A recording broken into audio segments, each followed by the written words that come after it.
hear it coming, drawing closer and closer. The pressure builds within me. I know they're gonna find me soon. I'm hiding in a hole. I hear it. There he is. The clown man. He laughs. Oh my God, he laughs.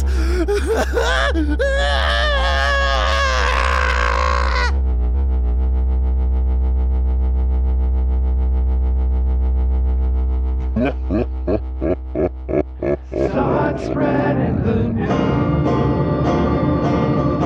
'cause it's time for the Matt Harker Show, and we're all gonna have a Matt Harker time.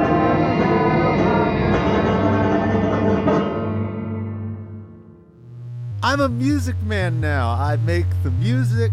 I got the music in my heart and soul. I'm making it. There's gonna be music by Matt on the show. That's exciting. Now I can make it. I can bake it. I can put it on a rack. I can tie it. I can knot it. I can shake it. I can wake it. There's a lot of things I can do with this, and I'm excited to share it with you. So now the Matt Harker Show with tunes. There were always tunes, but now these are like cans of tuna, cans of tunes that I've just opened up, and I'm giving it to you straight from the sea. These are those sea sounds, those sweet, sweet sea sounds. Like this is the sound a beaver makes. Hear that? That's a beaver sound. That's what a beaver does. This is the sound of an ocean pterodactyl.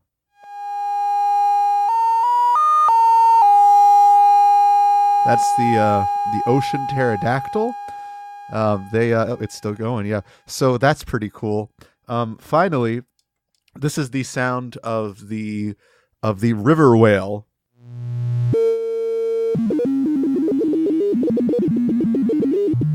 This is its mating cry. This is how it mates. This is how it finds others that it loves and it wants to cherish forever. And it just does this for a long time. In the late nights, you can hear this just echoing across the forest. The animals sense a disturbance, but they do not wander to the river. For the mating call of the river whale lasts 46 days and 3 hours. It is tremendous. Most animals leave the woods, terrified, screaming in agony. You can hear the shouts. The only thing that stays is the courageous mountain lion as it watches over the river whales, mating and breeding, because the mountain lion enjoys the sight. That was a condensed version of the river whale mating cry. I hope you enjoyed it, and I hope it was inspirational for you, as it was useful for me in terms of dissecting. Anyway, welcome to the Matt Harker Show with music. Well, it always had music. I said this already. We already went down this road. Led to river whales. Let's just skip it and let's move on from it. I'm not gonna let this stay with you. I'm gonna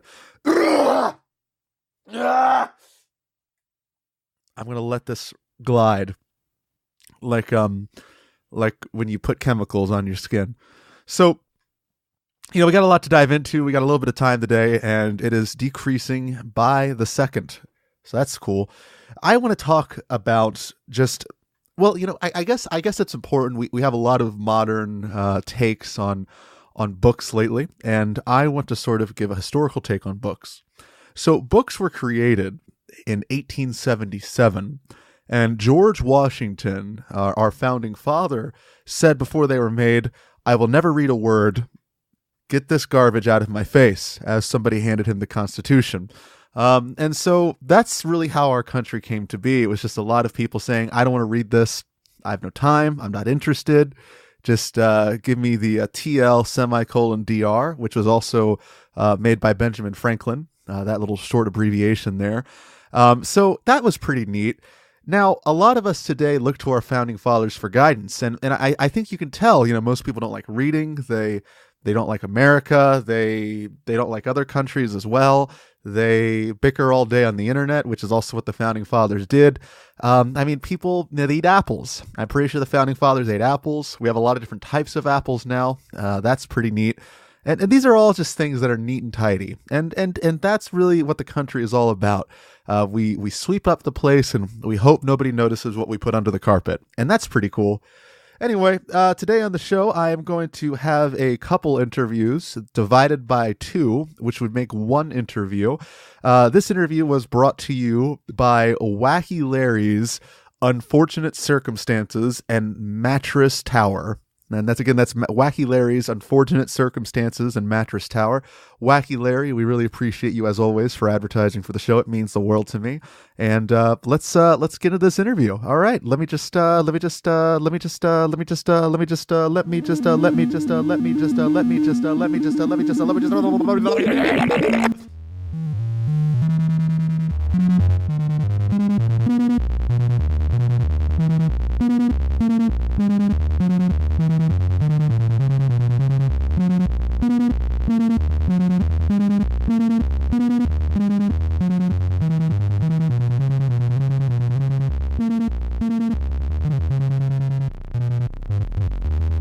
What do you got going on? What are you up to these days? Well, I'm up to this and that, just trying to stay alive mainly, and just on the lookout for anything that might cause me any harm. Deadly diseases, animals on the loose, that sort of thing. And I've managed to survive to this point, so I think I'm doing pretty well. Do they watch you too? They do, yeah. Oh, I mean, I've since I've put that bit of sellotape over my webcam, it's made it a little bit harder for them. But yeah, I've taken off the top half of my computer so they can't see me. What's your name? Well, do you want to give me a fake name, or do you want to use whatever's most comfortable for you? My name is Frank Burton.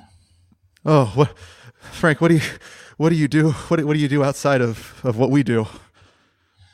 Well, I'm much like yourself. I do a podcast. It's called Ragbag, and it's really good. I play music and I insult people, and they insult me, and it seems to be going well. Frank, can you insult me real fast? Just insult me. Just anything you want. Just say something. Fuck you, Matt. Thank you, Frank. Oh, that's great. So, Frank, let's really get into some serious discussion here. How do you feel about dandelions? And I want you to be as detailed as possible. Let's really talk about dandelions. They are one of the most underrated flowers in the world, frankly. Right. And I really do. Every time I see the guy who lives next door to me, mm-hmm. He deliberately waits until his front lawn is covered, almost like a yellow field of dandelions in front of him. Holy cow. And he just takes out his lawnmower and he kills them all in one huge massacre. They're beautiful flowers. Do you resonate with this? Do you like this? Are you into this sort of thing? Like, do you enjoy what your neighbor does, or are you against it? I'm horrified by what my neighbor does. But you try reporting that to the local authorities, they treat you as though you're some kind of nuisance caller. They do not take your complaint seriously at all. I think what you should do is go over there and get him on your show. I think you should have a little one-on-one sit-down. I think you should insult this guy. I think you should insult his yard and his way of life. Maybe, I don't know, maybe you should fight him. Yeah, I ought to, yeah. I think so. I mean, I think, you know what? I want to go over there. I want to help you with this guy. We're going to fight him together. We're two hosts. We do a lot. We have shows. We're funny people. Let's go over there and show them that we're more than just that we're competitive, that we're strong, that we're fierce, that we're lions. You know what I mean? You feel like a lion? I agree. And, I think it should be some sort of retributory, if that's a word, then some kind of retributory justice, some kind of, I'm not going to say violence, but some kind of act involving dandelions at some level. I would say so. I think a retributory is like an infirmary for people with egos. I don't know. Maybe I'm wrong. Like people that like want. Oh yeah. I've been to a couple of those. Yeah, me too. Honestly, and it never goes that well. So, yeah. Frank, let's let's just, let's take a second here. I think that, with our backgrounds, we can really sort of break down a lot of the nuances of the world. Do you think that North Korea deserves a Burger King or a McDonald's? Do you think they deserve fast food? I think they deserve medium, slow to fast. I think in order to, I would say so. To get to the level of being able to walk into a McDonald's and being served within the time frame of 2.5 minutes, I think they're going to have to prove themselves. I personally think they should get even slower than that. Oh, your McDonald's is slower than that. Yeah, I don't know. I'm not. I think it should go much slower than that personally. Like I personally feel that we should tier the fast food industry based on how far an economy is and how good they are to their people. So like the better a country is to their people, the faster the food. I generally think that fast food should work as well as the government or the organizations treat their people. So, I think we should have slower food services for people that are starving or desperate or in need. And maybe this will teach them to revolt. Like, you know what I mean? Like if I go to a McDonald's and I'm waiting for 20 minutes, I'm going to start feeling pretty feisty. I might want to, take down the leader of the country or something like that. I agree. Because, you would have it far too easy if you just had immediate access. I gotta ask. Well, hold on a second. Sorry about that. Do you think we're gonna be okay? Do you think we're gonna make it? Are we gonna make it in like a philosophical sense? Whatever sense you want to give it, whatever you want to provide. I think we are going to make it in many different ways. Would you be able to tell me some of those ways? Go into a little more detail. Well, let me see. Make suggest some kind of manufacturing process, something that is being constructed, something that is being made, and it suggests an object. And only this morning, I very successfully made some pancakes. Not just one of them.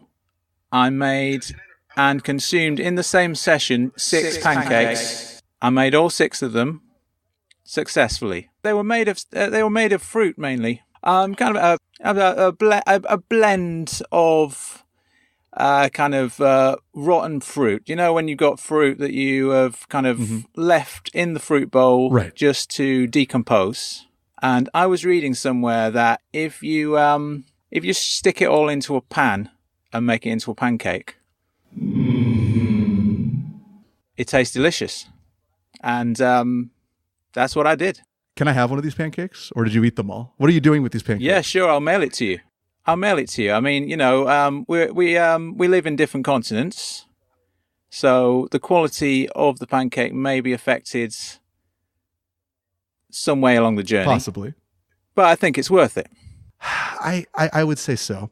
I generally believe that pancakes, no matter where they come from, harbor an essence of greatness like no other. And I would assume that you agree with this take.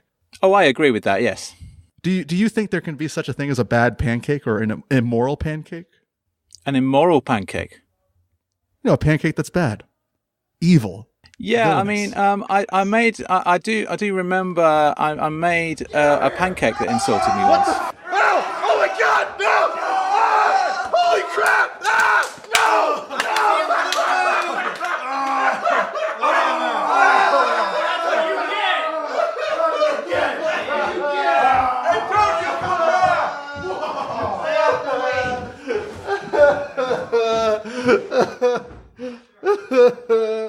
Hey, Frank, are you there? You all right there, mate? Yeah, I'm good. Everything's fine. No You're worries. good, yeah. Anyway, pancakes. Sounded like a little bit of commotion there. No, it's fine. It's no big deal. No worries. But Oh, good. yeah. So pancakes. The morality of pancakes. Yeah, I was just recalling an occasion around 2 years ago. Although I do remember it very vividly. I made a pancake, and some people see like the face of some kind of deity in their food sometimes. It's been seen the face of Jesus and things like that. I saw my own face, but instead of it being like a good likeness of me, it was like a caricature, like the pancake was mocking me, mocking my physical appearance. You know, I mean, I ate it anyway. that speaks to me. I had that instance happen to me once with a crepe, and it wasn't a pancake. I'm going to be honest with you, but I've always been concerned that I would find something like that in my short stack, within my flapjack, and it concerns me greatly. And I appreciate you coming on the show today and being honest about your experience. I can't imagine how that was for you. Well, it was horrifying. I mean, I still ate the pancake. It was quite nice. Mm-hmm. And in a way, that was a dose of natural justice. Of course. Well, Frank, I appreciate that. And to listeners out there, you can help curtail the pancake violence in your environment today. You can call 1-800-P-Cake-Kills, and you can donate $1,000 to keep someone safe from seeing themselves in their own hot cake disaster.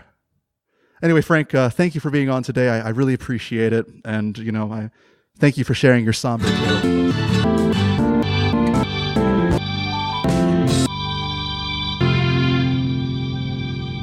There's a lot of fear and anxiety. There's a lot of anxiety in fear. These emotions, we deal with them on a day-to-day basis. And, frankly, it's hard to work through them.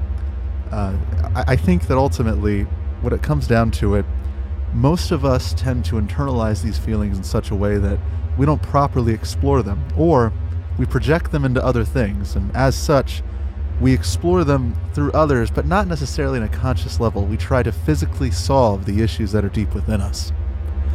And I think that's important to really think about here.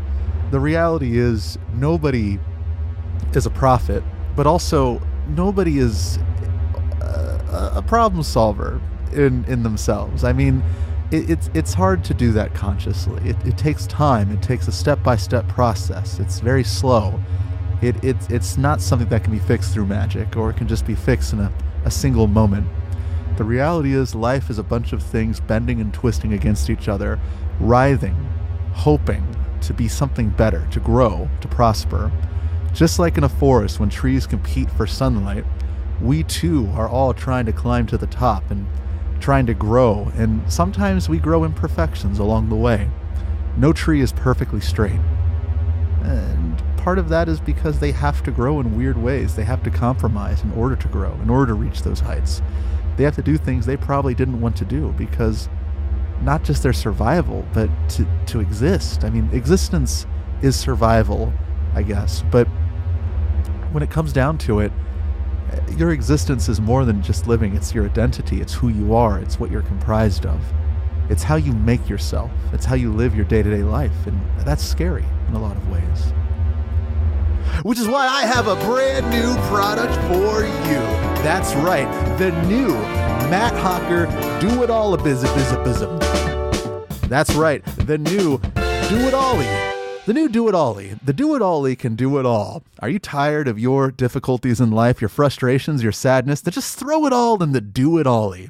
This machine will work for 24 hours, tumbling those fears, anxieties, frustrations, and all the things that bend and twist and contort who you are as a person, and it'll spit out a beautiful new that thing. It'll just make it nice again. And you just put that back in you, and you can hold it in there, and you just let it sit there for a long period of time. And that's it. You're done. You'll have erased all of those frustrations and those sad parts of you, and they'll be gone forever. The new Do-It-All-Y, sponsored by Matt Hawker. This'll do it all. E. But it won't do A, I, O, or U. Because I hate those letters. They're dumb. I hate them. I hate those letters. I hate them.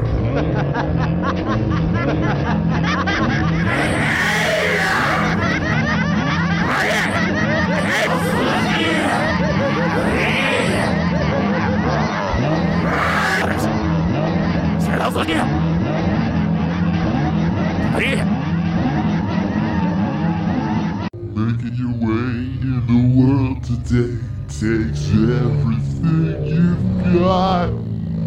Taking a break from all your worries sure would help a lot. Wouldn't you like to get away? Sometimes you want to go.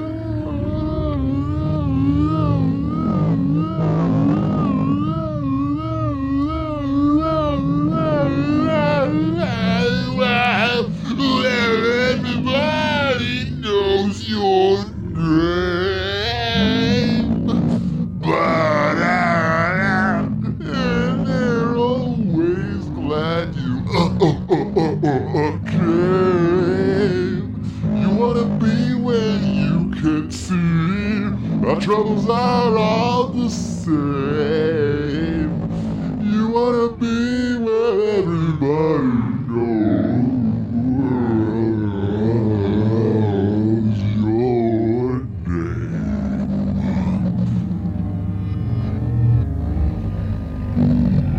You wanna know where people are all the same. You wanna know where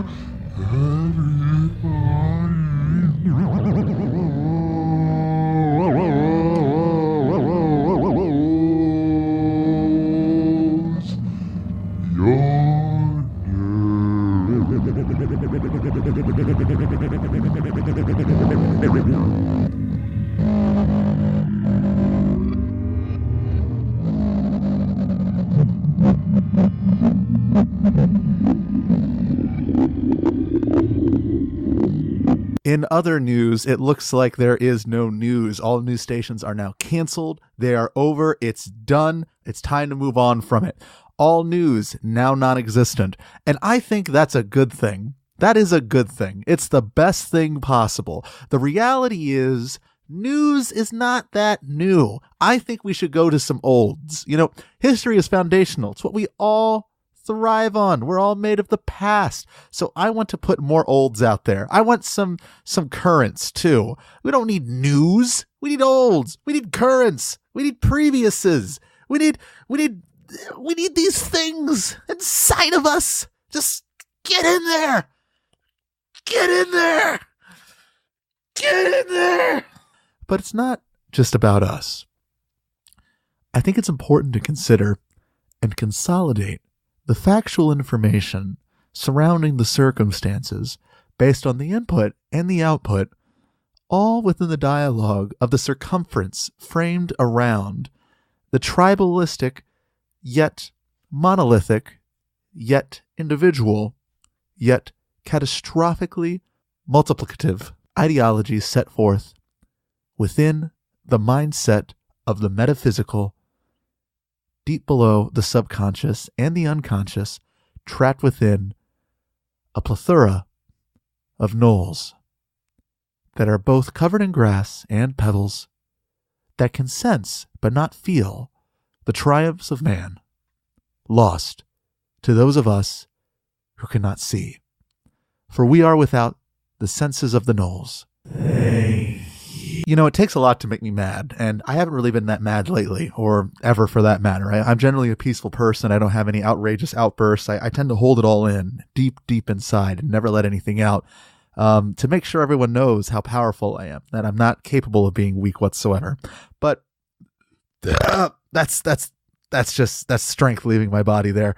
I gotta say, this has upset me a little bit lately. You know, I was just sort of observing the outside, and I noticed that you can't see air or wind. That is so ridiculous. We live in 2018, and you can't see the air? You can see water. Water is clear, but you can see it, but you can't see air. It's just so ridiculous. Space has nothing in it, and you can see space. You can see all of it. It's all there. But air, you can't see any of it. Drives me insane. And I don't understand why we haven't gotten to that point yet. How are we incapable of visualizing what air is? It's ridiculous. We are around it constantly. It is magnitudes larger than us. It is something every human being deals with on a day-to-day basis, but we still can't comprehend what it is. I mean, we see artist interpretations sometimes. They put some curvy lines on a background. But wind is not that. Wind is not curvy lines. Nobody sees curvy lines in real life. How are we able to visualize wind through these two-dimensional mediums where there's just curvy lines? It's ridiculous. When I look at wind, I want to see exactly what it is. I want to understand and comprehend its state of being because it is all around us. And there's so many other things that are around us that we can see. We can see all of it all the time. You can see the sky, and that's everywhere. You can see the ground, that's everywhere. So I'm just tired of us pretending that these concepts exist when we can't even prove it or demonstrate it. If you can't identify something through all five senses, it is clearly non-existent. I mean, I guess I can feel the air, but I don't even know if I'm feeling the air. Like, if I hold still, am I feeling the air right now? I don't know. I can't tell because it's such a strange concept. I mean, I guess with gravity, I can feel gravity, but still, air just doesn't make the cut. You can't taste it. You can't feel it. You can't see it. I mean, you can hear the wind, but you can't really hear air. So really, how do we even know it's real? How do we even know it's beyond just some weird conceptual thing they taught us in school? We have no idea. There's no way to know for sure. And so I'm just upset. I'm upset and this bothers me. And I don't think we've done enough to address this issue. I think it is important. And I think we need to do more with it. But, that's just my thoughts. And I'm just a Southern Baptist. So what do I know?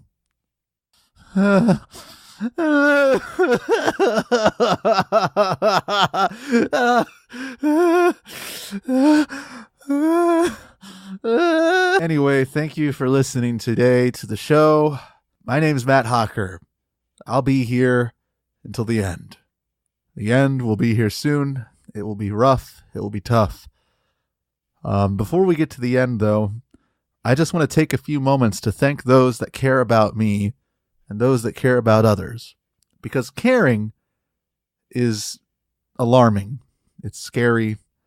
And we should be worried that it exists in this world. We should be wary of it and we should be afraid of it. It's true. Caring can indeed help others. But there are circumstances that are outside of our control. Things that we've yet to comprehend. An unfortunate reality of caring is that as we activate it, we too realize that we have activated a darker part of ourselves, a more sinister aspect. Like the Oreo crust on a vanilla icing or cream icing, depending on how you determine your Oreos, there's a crusty layer of shadows that permeate the sugary filling. You see, while caring might be sweet, it is deeply sinister. And this sinister ball is wrapped around a ball of sincerity, which is wrapped around another ball of hope. And as we place these balls within balls within balls, we start to realize that we too are part of one giant ball that orbits around a big ball that has a number of other balls rocking around it. And these balls are part of a giant thing called the universe. And the universe is a ball as well. When you break down most things, it all comes down to balls. And most things in general are balls. Which is strange because we have these other shapes to focus on. And quite frankly, nothing on a cosmic level really resonates more than a ball. Every galaxy is circular, like a ball. It's not a box or a diamond. It's not a triangle. It's a ball. So, I mean, really, maybe we need to be focused on balls more. And maybe this says something about men. I mean, men do have balls. Maybe we should care a little bit more about what those balls mean to them and the world around us. Because if it weren't for balls, well, it weren't. Anyway, thank you for listening to the show today. I'm Matt Hocker. You can tune in next time on the show where I'll have more episodes on here today.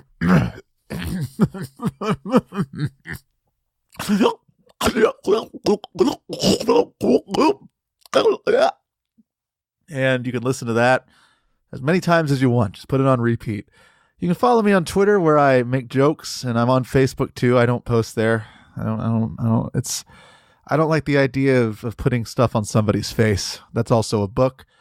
You can review my episodes on Podchaser, and you can support me on Patreon. These are noises that I'm making. Just remember that no matter what you do, you'll never be able to flush it away.